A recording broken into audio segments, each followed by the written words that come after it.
Hello and welcome po ulit sa Pinay Cooking Lessons. For today, we're going to remake another one of our old videos and we're cooking pot roast for today. So ito po, kagaya ng sinabi ko ay may video na noon pero luma na at saka medyo magulo yung ating pagkagawa. So ulitin natin. So ito po ay lulutuin natin sa crockpot or yung slow cooker na tinatawag. Pero po pwede rin naman na lutuin nyo ito sa stovetop or sa oven.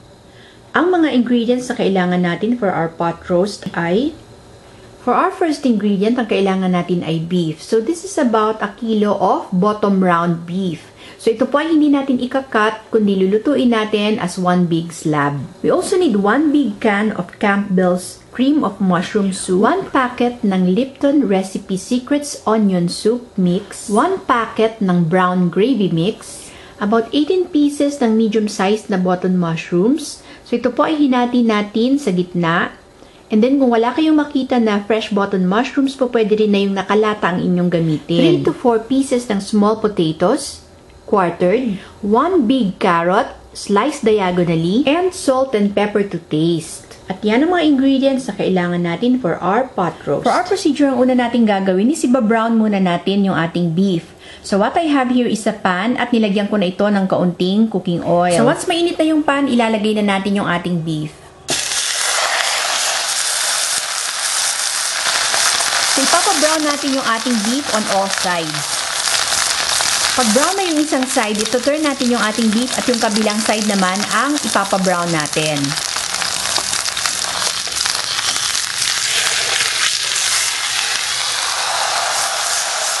And then, kapag brown na rin yung ilalim, yung bottom naman ang ipapa-brown natin, and then the side. So, dapat yung ating beef ay maging brown all over.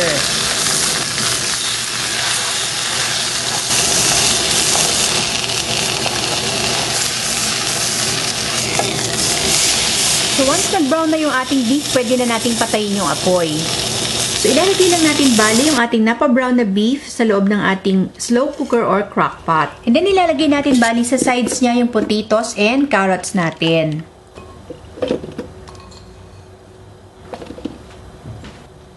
Sasama na rin natin yung ating mushrooms.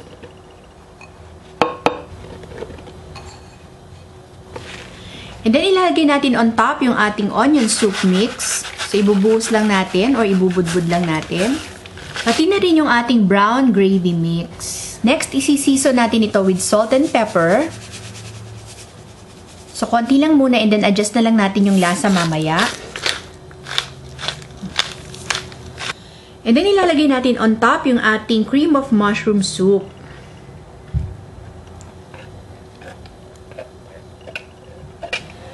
So, yung ginamit natin na lata for the cream of mushroom soup, pupunuin natin yon with water and then ilalagay natin dito.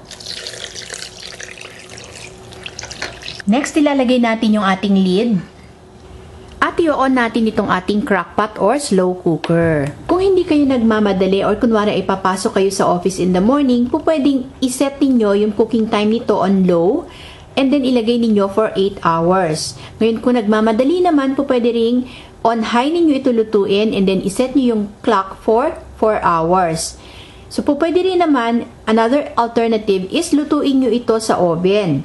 So, kung sa oven ninyo iluluto, iseset ninyo yung inyong oven temperature to 225 degrees Fahrenheit and then you cook it for 6 hours. Kung walang slow cooker at wala ring oven, pwede rin po na sa stovetop ito lutuin at pwede rin gamitan ng pressure cooker.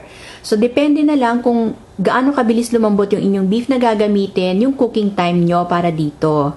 So, para dito, isa-set natin yung ating slow cooker sa high. And then, lulutuin natin for 4 hours. So, babalikan natin ito once natapos na yung cooking time natin. It's been 4 hours since sinalang natin itong ating pot roast. So, check muna natin. So, itong ating pot roast is cooking very slowly. Actually, ito ay luto na.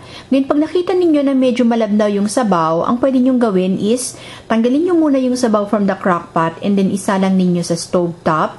Lagay nyo sa isang pot. And then, hayaan nyo ma-reduce hanggang dun sa consistency na gusto ninyo. Another thing na pwede nyong gawin is hayaan nyo lang siya dito sa crock pot. Haluan nyo ng kaunting cornstarch na mixed sa tubig. And then, at saka nyo ihalo dito para lumapot yung sabaw. So ito actually luto na. Pwede na natin tong hanguin at pwede nang iserve. And this is how we're going to serve our pot roast. So before natin ihain, hihiwain muna natin to in 2 slices. And then ilalagay natin sa isang platter along with the potatoes, carrots, and mushrooms. So pwede rin na i-drizzle nyo ito with the sauce or pwede rin naman na iserve nyo yung sauce sa isang gravy boat. So madali lang. Kayang-kaya nyo to, I'm sure. Tamang-tama sa mga moms na pumapasok sa office. So, in the morning when you wake up, iset up niyo yung inyong crock pot, ilagay lahat ng ingredients, and then you leave it there to cook for about 8 hours. So, pag uwi niyo sa gabi, ready na ang inyong dinner. So, instead of beef, pwede rin po na ang gamitin nyo dito ay yung dila ng baka o yung ox tongue. So, kung yun ang gagawin ninyo dito, pwedeng omit nyo yung potatoes and carrots. Ngayon, ang gagawin po is, pakuluan nyo muna yung dila ng baka, and then tanggalin yung film na nakabalot dito na kulay white. And then once natanggal na yon, isama nyo na sa crock pot at palambutin nyo na. So once malambot na, hihiwain ulit and then isa-serve natin kagaya ng ginawa natin dito sa ating pot roast. So simpleng-simple lang, di ba? Konti lang mga ingredients na ginamit at napakadaling lutuin. Sana po i-try nyo tong ating recipe at sana po nagustuhan nyo itong ating video for today. Maraming salamat po sa panonood. Hanggang sa susunod ulit.